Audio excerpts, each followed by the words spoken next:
Assalamualaikum warahmatullahi wabarakatuh. Assalamualaikum. Pemirsa Anikmah TV yang dirahmati Allah Subhanahu wa taala. Kembali kita berjumpa dalam acara talk show Bincang-bincang Ramadan. Hari ini kita memasuki hari kedua bulan suci Ramadan 1441 Hijriah. Tentu dalam 2 hari ini kita merasakan nuansa yang sangat berbeda dari Ramadan sebelumnya, yang dimana penuh dengan kegiatan-kegiatan yang melibatkan berkumpulnya banyak orang. Baik kita berkegiatan di dalam menjelang berbuka puasa, berkegiatan kita beribadah sholat tarawih secara berjamaah, yang mana Masjid An-Nikmah ini tahun-tahun sebelumnya atau Ramadan pada sebelumnya, pada pukul 5 sore menjelang maghrib sampai dengan selesainya waktu taraweh dipenuhi oleh jamaah Masjid An-Nikmah, baik jamaah dari lingkungan Citragen sendiri ataupun jamaah yang datang dari berbagai tempat. Mereka ikut melaksanakan kegiatan-kegiatan dalam memakmurkan, di dalam memeriahkan menyambut datangnya bulan suci Ramadan. Namun apapun kondisinya, Ramadan harus kita jalani sepenuh hati. Meskipun kita menjalani Ramadan di tengah pandemi, kita harus gapai kemuliaan bulan suci apapun rintangan yang kita hadapi. Pada sore hari ini kita akan bincang-bincang masih seputar Masjid An-Nikmah, karena yang akan kita kupas setiap hari tentunya tentang hal-hal yang berkaitan dengan kegiatan masjid. Begitu banyak cara bagaimana memakmurkan Masjid An-Nikmah, baik itu melalui keagamaan, melalui olahraga, melalui kegiatan-kegiatan yang lainnya, yang semua bertujuan untuk memakmurkan bagaimana masjid ini bisa makmur, dalam arti bisa dirasakan oleh semua jamaah atau semua umat. Pada sore hari ini hadir bersama kita yang pertama, beliau adalah orang yang sudah tidak asing lagi di kalangan jamaah senior, jamaah muda, karena bukan hanya eksis di masjid, tapi beliau juga pernah menjabat sebagai ketua RW, pernah menjabat sebagai ketua DKM. Jadi kalau pemirsa sekalian tidak kenal sama beliau, maka harus datang ke masjid. Beliau Bapak Haji Prihandoko. Kalau saya kutip jabatannya, Pak, ini jabatannya begitu banyak. Selain pembina yayasan An-Nikmah, juga berbagai kegiatan beliau adalah pelopor. Salah satunya pada sore hari ini kita akan mengupas salah satu terkait dengan koperasi An-Nikmah. Koperasi An-Nikmah. Jadi koperasi ini ada di sekitar Masjid An-Nikmah, yang juga hadir bersama kita Ketua Koperasi Bapak Bambang Martono. Selamat sore Pak Pri, Pak Bambang. Ya, supaya kita tetap juga Waalaikumsalam, ya, mohon maaf kita tidak berjabat tangan ya, sesuai dengan anjuran kita tetap juga menggunakan masker di dalam kita melakukan aktivitas di luar rumah. Jadi pemirsa sekalian, ketika Anda keluar rumah jangan lupa pergunakan masker, pergunakan sanitizer atau cuci tangan setelah kita memegang benda apapun. Itu adalah protokol kesehatan yang harus kita taati setiap hari. Baik, kita ke Pak Bambang dulu selaku Ketua Koperasi pada sore hari ini. Mungkin belum banyak jamaah yang tahu Pak Bambang, artinya belum semua warga muslim ini tahu kalau di An-Nikmah ini ternyata ada koperasi. Nah, koperasinya itu apa saja Pak yang disediakan, yang dijual apa saja, kemudian barang-barang apa saja yang bisa dipesan atau dibeli oleh jamaah Masjid An-Nikmah ini Pak Bambang. Terima kasih Pak Is. Pertama, bismillahirrahmanirrahim. Assalamualaikum warahmatullahi wabarakatuh. Jadi sekalian buat promo ya, bahwa sebenarnya kita punya koperasi di dalam lingkungan Masjid An-Nikmah ini.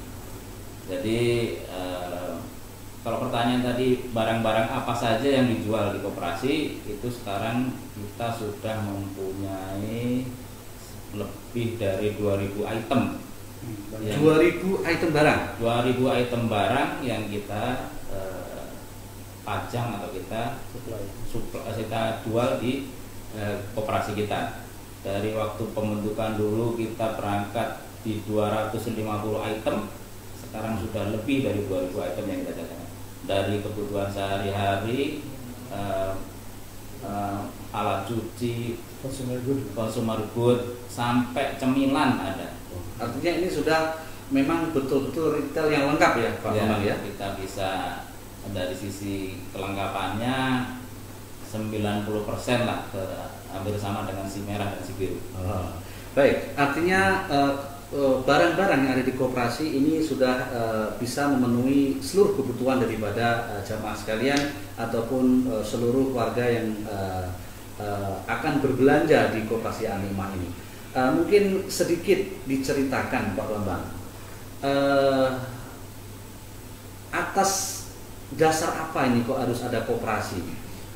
Kan kita tahu di sekitaran juga sudah banyak retail misalnya. Kemudian lahirnya koperasi Animah ini apa Pak yang mendasari Pak Bambang? Ya, pertanyaannya menarik. Jadi koperasi ini kita desain atau kita bentuk gitu, yaitu dari para founder kita yang menginginkan ekonomi berbasis syariah. Kenapa kita setiap hari itu harus ke merah, ke biru, ke merah, ke biru? Dengan kita sebenarnya bisa membuat seperti itu. Nah, kalau dari sisi sejarahnya dulu agak lumayan panjang, tapi akhirnya memang backgroundnya seperti itu dari awal. Dulu kita nongkrong ngopi setelah sholat subuh, saya masih ingat di awal-awal 2016 itu di depan biru. Terus kita karena sempit di sana kita pindah ke depan merah. Di depan merah hampir tiap hari. Ya, itu lalu kita bingung, kenapa kita harus di sini? Kenapa kita rutinitas yang kita lakukan ya waktu itu ya? Setelah sholat subuh, sholat suruh, kita harus ngopi. Kenapa kita harus di sini? Kenapa kita nggak punya tempat sendiri untuk seperti ini? Gitu. Begitu yang mendasari dulu. Akhirnya kita hitung-hitungan. Kalau misalnya si merah, si biru itu punya misalnya setiap hari dia bisa 15 juta per hari minimal waktu itu misalnya.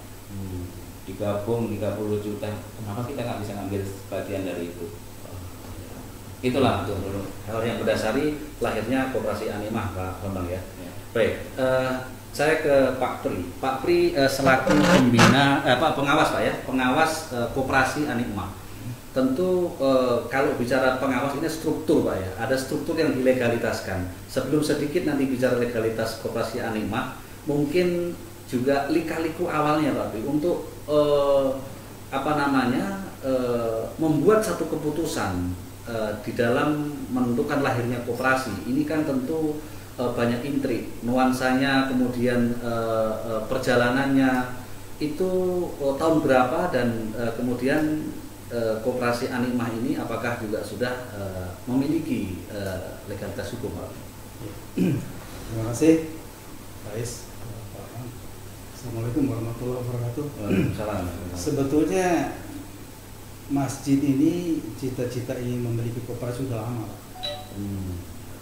Saya masih ingat itu ketika kita rehlah di Megamendung, ketua DKM ya, itu sudah dicetuskan ya, kita memiliki wadah koperasi lebih baik lah.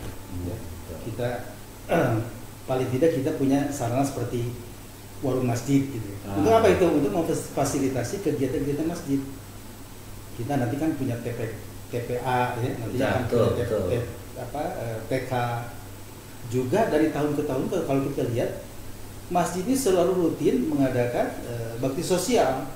Setahun sekali misalkan untuk Ramadan biasanya berapa 600 paket. Berapa ratus paket kita sembako. selalu untuk ke salah satu juga ke Makro yang jauh, kemudian sampai jauh-jauh, kemudian ke Goro, ke Sepak dan sebagainya. Kenapa kita nggak punya sendiri ya?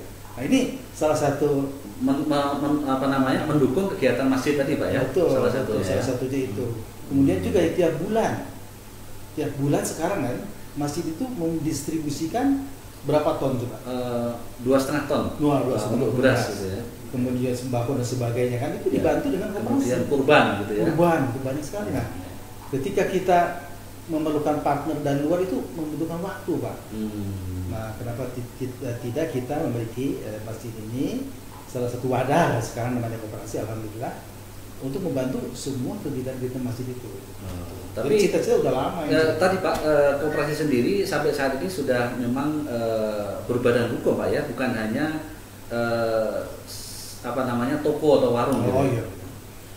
Alhamdulillah sudah berbadan hukum. Nanti Pak Bambang bisa jelaskan. Oh iya, betul. Karena beliau yang ke Pemda Bekasi dan sebagainya di sana. Jadi koperasi ya. Koperasi berdiri salah satunya pemirsa sekalian adalah untuk menopang beberapa kegiatan Masjid An-Nikmah yang memang di dalam setiap tahun itu ada beberapa event besar. Setiap bulan kita distribusikan kepada kaum duafa, yaitu zakat mal yang memang dalam wujud sembako, kemudian pada saat Ramadan kita berbagi paket sembako kepada para fakir miskin di sekitar di Sragen, dan juga mungkin tadi disampaikan oleh Pak Bambang menyangkut kebutuhan rutinitas para jamaah. Artinya pergi ke masjid itu selesai sudah urusan kita, ibadah selesai, urusan dapur selesai. Kita kembali ke Pak Bambang. Kemudian dalam pengadaan 200 item barang, 2000 item barang tadi Pak Bambang, itu kan bukan sesuatu perkara yang mudah seperti halnya orang hanya sebatas buka warung Pak. Sistem supply dari Koperasi An-Nikmah sendiri untuk barang-barang yang disediakan itu bagaimana Pak untuk memastikan ya barang itu aman, artinya list yang ada di dalam mungkin koperasi itu barangnya ada gitu. Dalam kosong gitu. Tidak hanya kosong gitu. Itu juga kita sudah mempelajari dari beberapa model ya. Model pertama yang disarankan atau yang kita diskusikan menggunakan supplier besar, misalnya Hydro, ada BF atau SBM. Tetapi setelah kita pelajari ternyata ada untung, ada plus minusnya. Bagaimana kita beli langsung ke supplier grosir yang ada di sekitar sini ataupun yang agak jauh juga nggak apa-apa, atau kita tergantung 100% dengan satu supplier besar.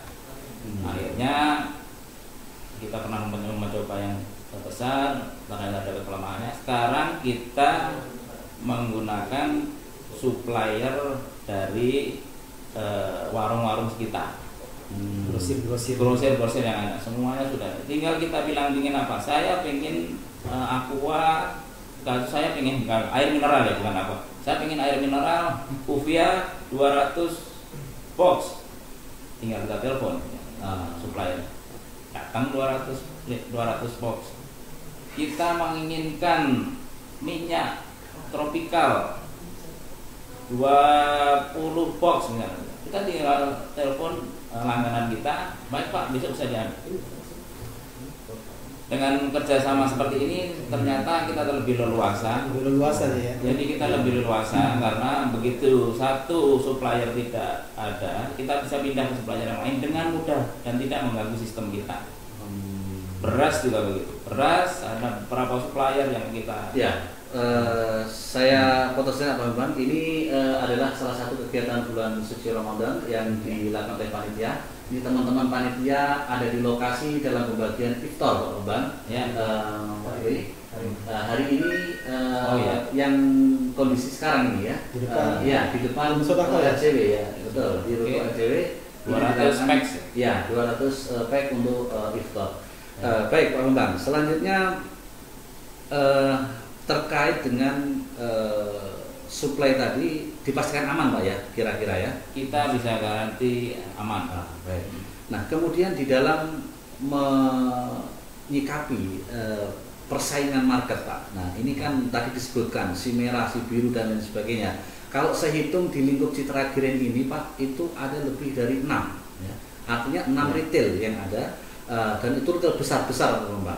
Nah sementara An-Nikmah, Koperasi An-Nikmah, bagaimana strategi di dalam mengambil marketnya atau pasarnya supaya tetap survive, bisa biaya operasional tertutupi, bahkan ya mungkin nanti akan saya tanyakan beberapa hal yang lain. Ini dulu Pak terkait strategi untuk pemasarannya Ya, sendiri. oke, terima kasih. Pertama yang kita wajibkan ke anggota, semua anggota itu wajib berbelanja di situ dalam nilai tertentu. Minimal berapa? Minimal sekian. Dan alhamdulillah semuanya sportif. Hampir 90% mereka sudah belanja sesuai dengan kesepakatan yang itu. Artinya dengan 90% anggota itu belanja, kita sudah bisa menutup biaya operasional. Baik gaji karyawan itu sudah tertutup. Berikutnya dengan sistem yang sebelumnya kita masih mengandalkan customer itu datang berbelanja. Tapi sekarang lebih menarik. Jemput bola. Sekarang lebih menarik karena kita justru melarang customer untuk datang. Karena situasi pandemi ini ya. Karena situasi pandemi ini dan himbauan dari pemerintah harus kita ikuti. Ulul amri tetap harus kita ikuti. Ya. Jadi kita stop pembeli datang ke tempat kita, tapi belanja online kita giatkan. Tapi alhamdulillah saya juga heran kenapa justru omset di bulan ini adalah tertinggi sepanjang sejarah. Jadi sekali lagi ini suatu hal yang terbalik Pak ya, dalam arti betul. Jadi situasi kondisi yang sulit. Bahkan kalau kita melihat rata-rata orang musik memang tidak ada dalam arti karena memang musik statusnya masih tertutup atau lockdown gitu ya. Tapi pembelanjaan online omsetnya melebihi dari bulan-bulan biasa. Betul. Ternyata terutama anggota dan yang sudah mengenal ini jamaah yang sudah mengenal koperasi ternyata pada doyan ngemil. Jadi penjualan online itu sangat tinggi. Jadi ya kita bisa bilang sampai saat ini pun omset kita sudah di atas 100 juta. Jadi ini Pak ya, untuk pemesanan online tadi coba ditampilkan di layar TV. Ya, ada hotline-nya, ada nomor-nomor itu kita mempunyai. Jadi pemirsa sekalian, Anda bisa menghubungi nomor yang tertera di layar. Nomor tertera di situ untuk melakukan pemesanan terhadap kebutuhan yang Anda butuhkan setiap hari, cukup dari rumah, ya, WhatsApp Pak ya. Nah, maka pesanan Anda akan diantar. Koperasi tidak tutup. Koperasi buka terus 7 kali 1 pekan. Nah, baik, saya kembali ke Pak Pri. Ya, Pak Pri, memang begitu banyak kegiatan yang sudah dirancang oleh beliau. Ya, kita tahu saya 2015 baru masuk Anikmah. Di situ mulai tumbuh berbagai kegiatan-kegiatan yang memang untuk menggerakkan kemakmuran Masjid Anikmah. Salah satunya koperasi tadi. Keterlibatan daripada anggota atau jamaah Pak Pri, bagaimana ini rekan-rekan yang terlibat membidangi lahirnya koperasi, diajak diskusi tentang koperasi, ini apakah juga sudah dilakukan konsultasi dengan pakar-pakarnya sebelumnya gitu ya, sebelum mungkin akhirnya Pak Bambang terpilih sebagai ketua. Ini perlu juga pemirsa tahu.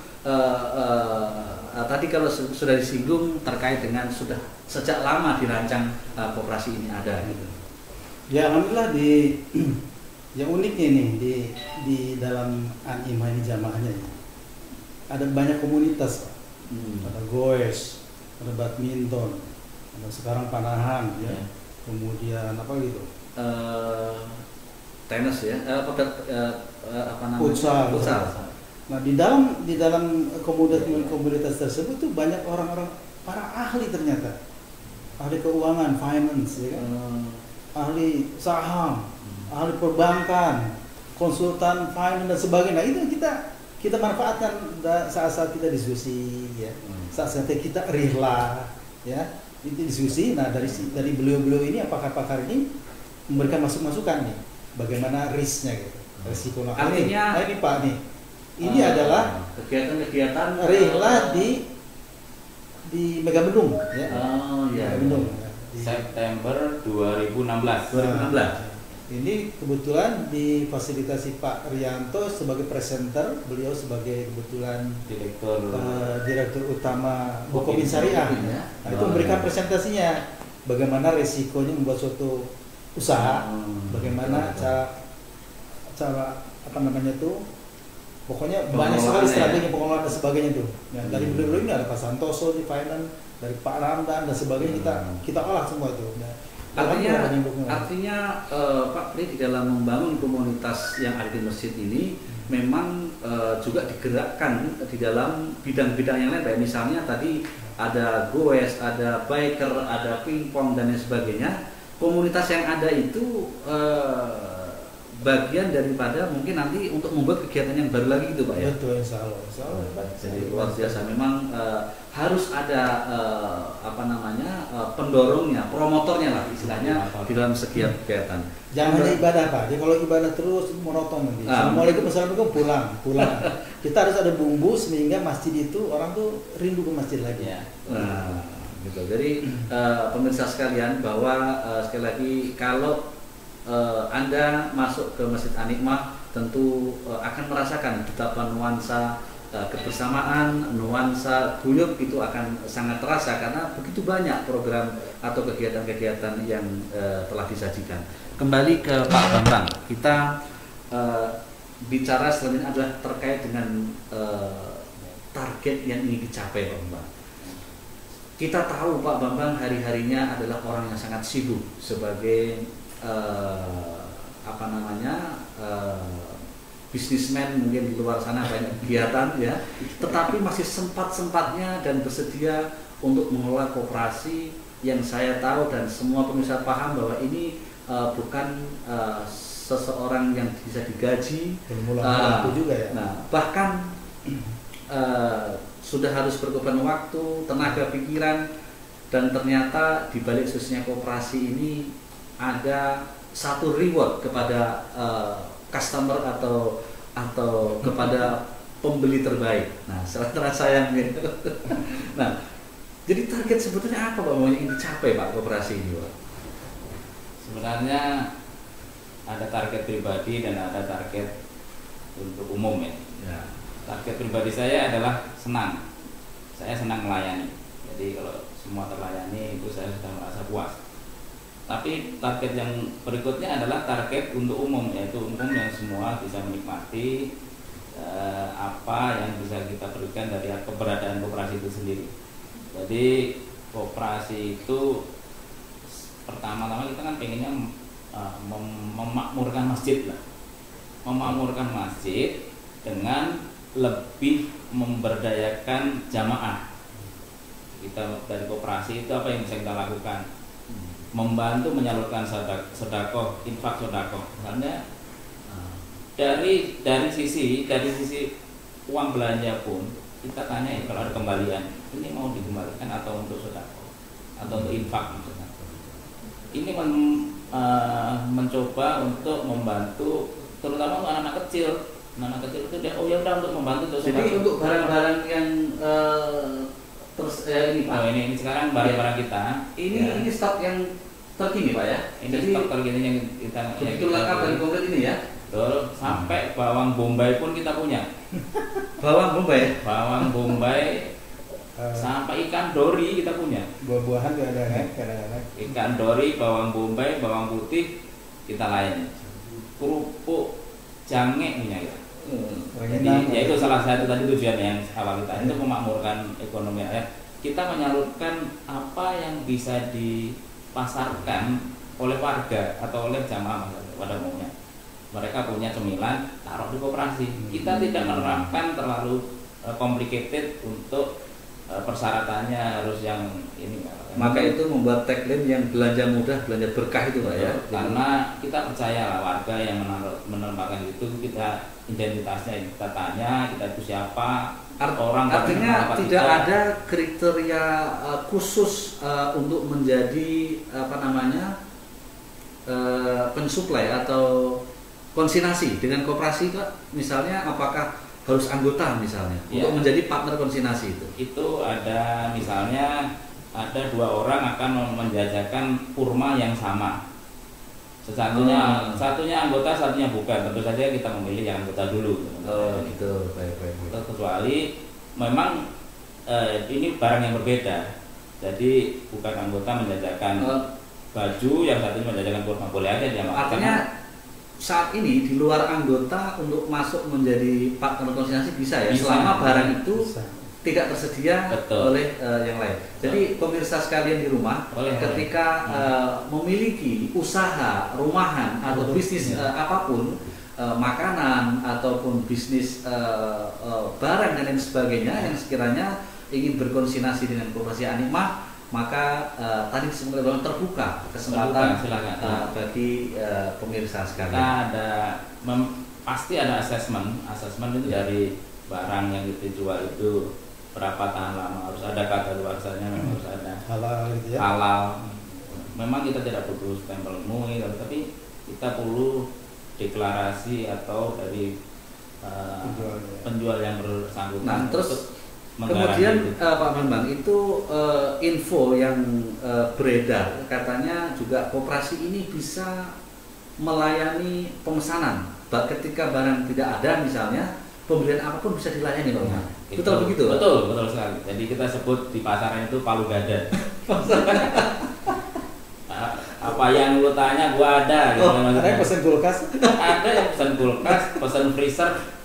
Ini AC di masjid ini beberapa juga gitu. Dari koperasi. Jadi ini koperasi serba ada. Itu termasuk pemasukan yang besar. Nah, tapi baiklah, itu adalah bagian dari komitmen tidak hanya sekedar memang bicara untung, tetapi memang bagaimana kebutuhan-kebutuhan terutama di masjid tentunya Pak Is, saya tambahkan bisa mencukupi. Akad di situ sudah kita konsultasikan dengan Dewan Syariahnya, bagaimana harus melakukan. Misalnya saya membelikan kulkas buat seorang, kita ngambil keuntungan sekian, boleh apa enggak? Nah, tata caranya itu sudah kita konsultasikan ke Dewan Syariah. Jadi berapa yang akan kita ambil itu harus konsumennya harus tahu. Jadi tidak rahasia. Misalnya saya ambil untung 50.000 ya, kalau dia oke, ya udah kita syar'i. Terakhir itu tertambahkan kurban. Ya, waktu kurban itu sekarang supplier untuk hewan kurban itu sudah sepakat melalui koperasi. Jadi masjid nggak usah repot-repot lagi, walaupun sebetulnya di dalam koperasi ya orang-orang masjid juga gitu kan. Tapi dari sistem verifikasi paling tidak sudah lebih cepat dan lebih mudah ya ketika diasesmen oleh koperasi. Ya. Nah, kemudian Pak Kri, nanti sebelum ke Pak Bambang lagi di sesi terakhir, nanti masih ada banyak pertanyaan yang saya tanyakan. Ini dalam proses pembangunan masjid ini Pak Kri, ini kan tentu koperasi yang tadi disampaikan belum punya tempat yang permanen, harus berpindah-pindah tempat yang kalau saya hitung kalau nggak salah sudah 3 kali Pak ya, dari tempat yang pertama. Iya. Nah, koperasi nomaden gitu. Nah, ini sebagai pengawas koperasi bagaimana Pak itu, ya tentu pindah itu pasti kaitannya dengan dana. Tidak hanya pindah gratis. Nah, apakah juga nanti setelah ini nggak pindah lagi, dana lagi, mengelola seperti itu berpartner dengan ketua, tentu pengawas juga yang memiliki banyak harus berpikir pindah kemana itu biaya dan sebagainya, itu dari mana itu Pak? Ya inilah Pak Is, Pak Bambang. Jadi yang namanya semangat mendahului fasilitas kayak begini. Bukan hanya kalian berani nekat ya, tapi kita melihat ada beberapa fasilitas masjid yang idle. Satu itu ya yang kosong, satu itu idle, rencana buat perpustakaan, ya kan? Karena kosong daripada jadi gudang, nah kita berpikir itu dimanfaatkan untuk koperasi. Memang berkaitan dengan pengembangan masjid ini, ya. Memang ada kendala, kita sebagai koperasi bagian daripada masjid harus mengikuti, harus menyesuaikan, ya.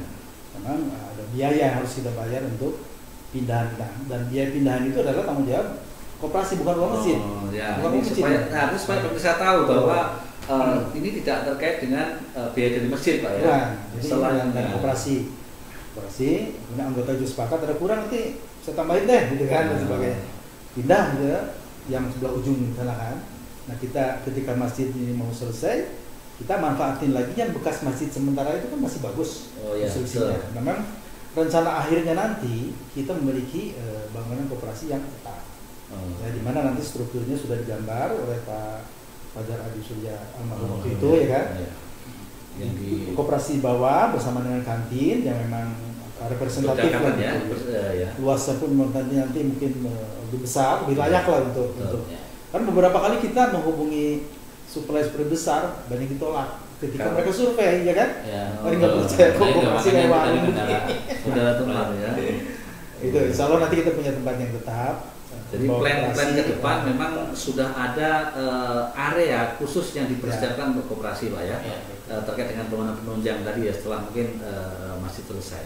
Oke, kembali ke Pak Bambang, ini terkait dengan keanggotaan Pak. Nah ini kan sering juga bertanya kalau koperasi ini adalah untuk jamaah. Nah sejauh ini untuk keanggotaan sendiri sudah mencapai berapa Pak Bambang saat ini di Koperasi Anima itu? Ya, jadi terus terang untuk keanggotaan ini kita menerapkan sesuatu yang berbeda. Kita menerapkan keanggotaan yang keanggotaan koperasi yang terbatas. Kenapa? Yaitu dengan disebutkan oleh Bapak pengawas tadi, Pak Pri, bahwa tempat kita itu masih sementara. Pertama, alasannya pertama kita masih sementara, akan ada banyak masukan pikiran untuk ya bisa kita nanti harus bagaimana itu supaya simplify. Kita berusaha menggali yang punya satu visi dulu. Satu tempat sementara, banyak yang tidak setuju tempatnya ada di masjid, pokoknya banyak lah masalah banyak tempat.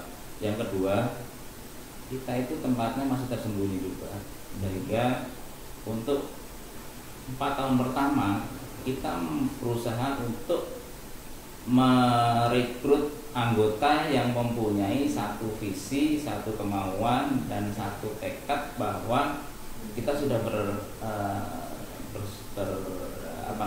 bersepakat itu 4 tahun pertama berdirinya koperasi itu kita tidak akan membagikan SHU. Jadi tidak semua anggota di tahun pertama sampai sekarang itu anggota sekitar berapa Pak yang sudah bergabung dengan koperasi? Tahun 2016 2017 secara legal kita berdiri adalah 22 orang. 22 ya. Sampai syarat aja dulu. Saat syarat berdirinya dulu. Sampai saat ini tahun 2019 akhir anggota kita 37. Jadi kita ada kenaikan jumlah anggota. Target kita di 2020 ini kita sudah mengidentifikasi beberapa anggota yang bisa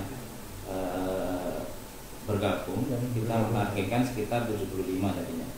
Tapi setelah itu nanti kita insya Allah kalau kita bisa menjadi yang di bangunan yang inti itu baru kita akan buka sekarang. Artinya tetap ke depan ada planning dibuka untuk umum jamaah masjid siapapun ke depan. Betul, karena tadi problemnya adalah sekarang terkait dengan keterbatasan tadi ya, yang ada sehingga itu menjadi pembatasan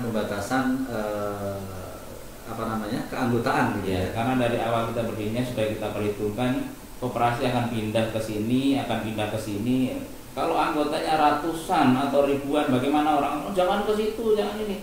Bagaimana kita tidak langsung. Kemudian ke Pak Pengawas lagi kita tanya ini terkait dengan anggota yang sudah terdaftar nih Pak sebagai anggota tetap koperasi. Itu kan tentu ada kewajiban yang harus dipenuhi oleh anggota termasuk anggota koperasi ini dalam pengamatan pengawas koperasi. Selama berdiri awal sampai dengan hari ini, apakah anggota cukup kondusif Pak atau ya di dalam dinamika berorganisasi biasanya kan ya intrik atau perdebatan dan lain sebagainya itu sering terjadi. Sebagai pengawas Pak Pri, bagaimana terhadap anggota koperasi yang sudah tergabung? Ya dinamis saja biasanya begitu. Tapi alhamdulillah semua anggota memenuhi kewajiban sebagai anggotanya, yaitu membayar iuran pokok, iuran wajib. Tapi karena kendala teman-teman itu pada kerja, kesibukan sebagainya ya, ketika ada yang belum membayar semuanya kita ingatkan. Kewajiban harus. Artinya secara tadi Pak, maksudnya secara mungkin manajemen atau mungkin pikiran pasti banyak semuanya mengusulkan ide begini untuk diakomodir misalnya. Tapi dalam koperasi sendiri apakah terjadi dinamika itu atau ya adem-adem aja lah gitu ya? Tidak, dinamika tetap ada ya. Kita setahun berapa kali untuk rapat anggota? Kita 2 kali. Dua kali ya. Oh, 2 kali ya. Karena memang ada. Kewajiban itu di dalam undang-undang koperasi kan harus memang ada rapat minimal setahun sekali. 3 tahun tidak ada rapat maka koperasi itu harus dibubarkan. Bisa dibubarkan maksudnya kan. Jadi dinamika itu sebenarnya lebih kepada semangat teman-teman bagaimana memajukan koperasi ini. Jadi saking banyaknya ini ide-ide, tapi kita tentunya pilih yang terbaik aja, yang bisa kita realistis lah. Lebih realistis, jangan terlalu muluk-muluk bersemangat 1, 2, 3, 4, 5, sedangkan kemampuan kita hanya 2 misalkan. Ya, jadi kita yang realistis saja itu. Betul. Jadi yang kembali lagi ke fasilitas yang kita miliki. Gitu. Oke, Pak Bambang, ini dalam rencana awal dulu, karena saya juga salah satu anggota koperasi, jadi sedikit banyak mengikuti. Itu dulu sempat rancang atau dipikirkan bagaimana koperasi ini bisa bergerak di pembiayaan, Pak Bambang. Itu terkait isu itu bagaimana Pak? Apakah itu menjadi satu program yang terpending atau sebetulnya ini nggak bisa diakomodir ternyata di dalam koperasi Anima ini karena bentuknya koperasi bukan toko atau retail gitu. Jadi memang sebetulnya sah-sah saja ketika itu akan diakomodir. Gitu. Ya Pak, baik. Jadi alhamdulillah ya kita sudah per tanggal 2 September 2018 kita sudah punya nasabah untuk pembiayaan. Oh sudah berjalan ya Pak? Sudah baru belajar kita ada 2 nasabah yang mana itu sudah mulai beberapa panjang itu bagaimana modelnya akan seperti apa, yang syar'i itu yang seperti apa, resikonya seperti apa begitu. Akhirnya alhamdulillah tanggal 2 September sudah kita luncurkan, kita sudah bisa membiayai 2 pembelian sepeda motor. Oh artinya sebetulnya program pembiayaan sendiri sudah launching Pak ya, sudah berjalan. Alhamdulillah sudah. Nah, sehingga nanti tapi ini bukan di-cut, tapi memang ya masih dalam proses terus. Masih dalam proses sampai kita selesai dulu 2 ini. Kita melihat resikonya seperti apa, modelnya bagaimana. Itu hanya untuk sepeda motor atau bisa juga di dalam program pembiayaan itu misalnya elektronik, misalnya laptop laptop atau handphone dan sebagainya. Barang-barang yang penyusutannya tinggi, kita belum ke arah sana Pak. Nanti mungkin kita lagi membentuk tim ahli dulu bagaimana untuk mengaitkan antara barang-barang tersebut dengan syari'nya karena kalau dengan barang-barang itu kita kasarnya itu bunga atau bagi hasilnya perhitungannya beda Pak. Betul. Jadi itu kalau sepeda motor atau yang sejenisnya yang itu lebih mudah untuk tapi memang itu belum menjadi target pasar, artinya harus menargetkan segmen itu dalam sebulan harus sekian enggak Pak ya? Belum ya? Belum. Justru masih pembatasan-pembatasan. Itu belajar dari koperasi sejahtera mandiri ya. Ini sudah SMS. Ya sudah diterangkan itu sudah berlama, koperasi yang sangat membantu kita ya dalam pembentukannya, dalam Pak Atok dengan sebagai penasihat kita. Terus kemudian terkait dengan tadi hal yang masih kurang begitu puas lah jawaban terkait dengan supply tadi Pak. Ini kan masih ketergantungan oleh pihak agen ya istilahnya ya. Nah itu apa nggak cukup bahaya Pak ketika misalkan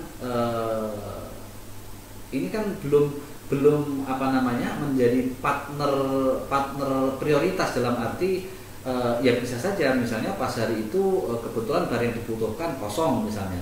Nah ini apa nggak cukup bahaya maksudnya dengan sistem atau sistem koperasi itu ada satu stok ini Pak. Jadi sistem pengadaan itu 2 lapis. Jadi yang di etalase ada stok di gudang, kemudian sudah belanja lagi atau gimana itu? Ya untuk pengadaan kita tidak stok ya karena itu benar-benar akan memakan modal ya. Jadi kita justru akan menggantungkan barang di display yang di tempat supplier ya. Jadi kita punya supplier yang berlapis. Iya. Kalau misalnya gula, supplier gula itu nggak cuma satu. Nah, betul, ini menarik. Gula ini sempat kosong dan sangat Ya, susah. kita banyak gula. Gulaku ada di koperasi. Kita punya banyak stok gula di koperasi, alhamdulillah.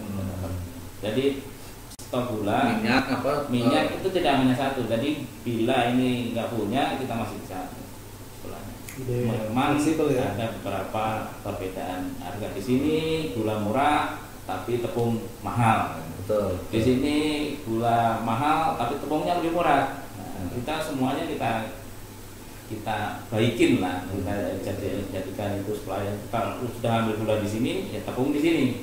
Jadi mereka semua bisa continue dengan kita. Ya. Baik, demikian tadi yang disampaikan oleh Pak Bambang terkait dengan suplai barang di Koperasi Animah, ternyata cukup berlapis dan itu dipastikan aman untuk mensuplai kebutuhan kita setiap hari. Baik, pemirsa Animah TV di rumah, terima kasih Pak Bambang, Pak Pri. Kita sudah di akhir perjumpaan, karena sebelum 15 menit lagi kita akan masuk di waktu maghrib. Kepada pemirsa Animah TV di rumah dan dimanapun Anda berada, tetap ikuti setiap sore talk show bincang-bincang Ramadan. Kemudian kita nanti malam hari juga akan ada live streaming kajian ba'da salat tarawih yang akan disiarkan langsung oleh Animah TV. Jangan sampai ketinggalan, selalu pastikan Anda klik www.masjidanimah-citraden.net agar bisa mengikuti rangkaian live kegiatan Masjid Animah selama bulan Ramadan ini. Insya Allah kita hadirkan program yang baik. Assalamualaikum warahmatullahi wabarakatuh. Waalaikumsalam warahmatullahi wabarakatuh.